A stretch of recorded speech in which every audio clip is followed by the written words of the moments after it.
Now we've invited Dr. Linwood Tauheed. Now he's an associate professor of economics at the University of Missouri in Kansas City. He's here to break down the report and offer some insight to those who are looking for work. Thank you so much and good morning. Good morning to you. Now, Doctor, you know what? Only 235,000 jobs were added in August. That's compared to almost a million added in June. So that's way below what economists predicted. What's affecting these numbers? Well, what's affecting the numbers is that there is a tremendous slowdown in job creation and leisure and hospitality.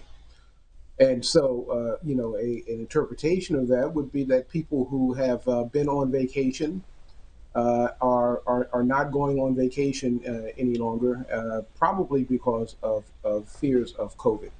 So we have this resurgence of, we have this uptick in COVID and persons who were going on vacation have probably already gone on vacation, which explains the high numbers in the past few months. But now that's winding down, and people are reluctant to go out into entertainment venues and take vacations. Well, unfortunately, a lot of people will have a lot less money for entertaining. So talk to us about this 7.5 million Americans who will be losing their unemployment benefits this weekend. What's going to happen to them? Well, they're losing the enhanced unemployment benefits of $300 per week. That adds up to about over $100 billion that will be lost from the economy over the year. And that 100 billion, because it goes to people who will spend it, actually has about a $200 billion impact on the economy, negative impact.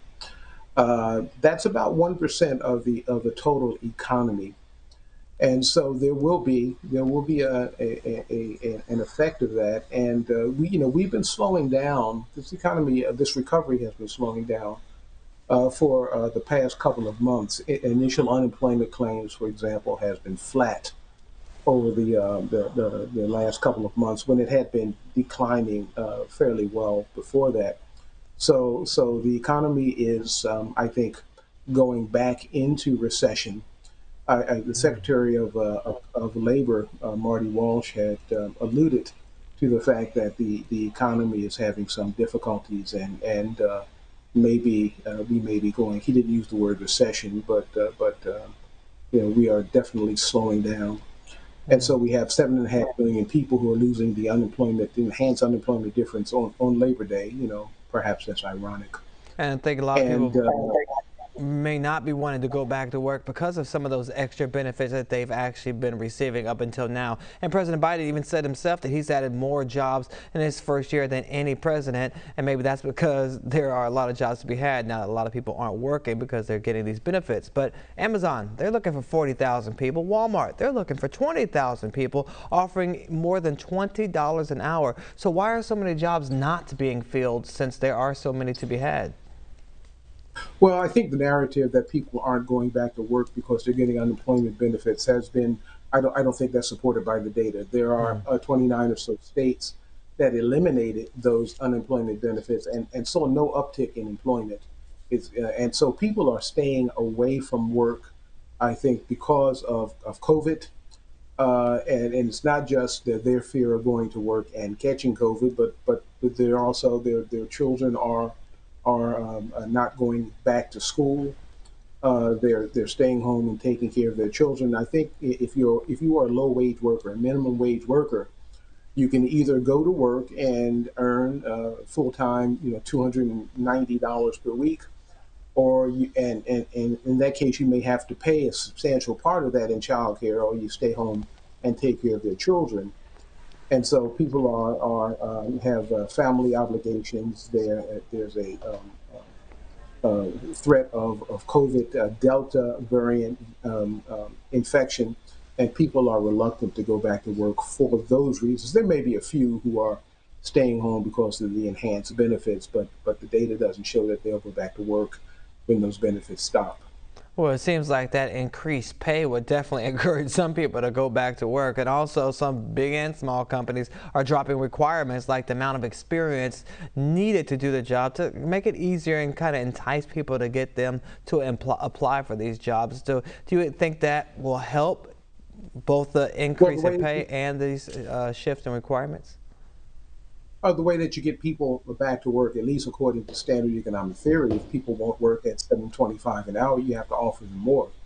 And there have been instances where companies have decided to raise their wages, some up to $15 an hour, well above the minimum wage, and they've been able to hire people.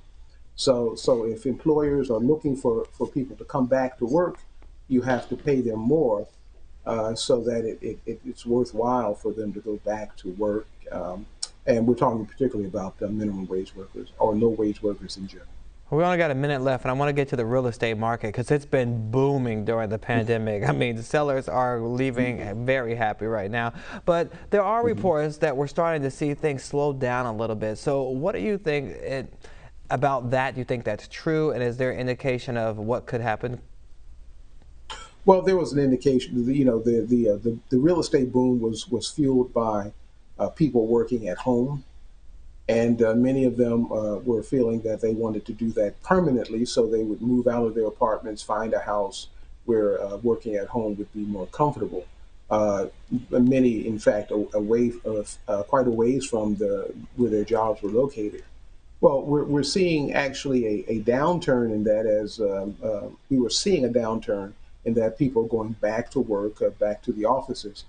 But as of lately, we are seeing, because of the Delta virus, we're seeing an upsurge again in people who are working from home. So the coronavirus, and particularly the Delta variant, and there are other variants coming, is very much affecting real estate markets and job markets and other kinds of things. We have to get a handle on the coronavirus before the economy will stabilize.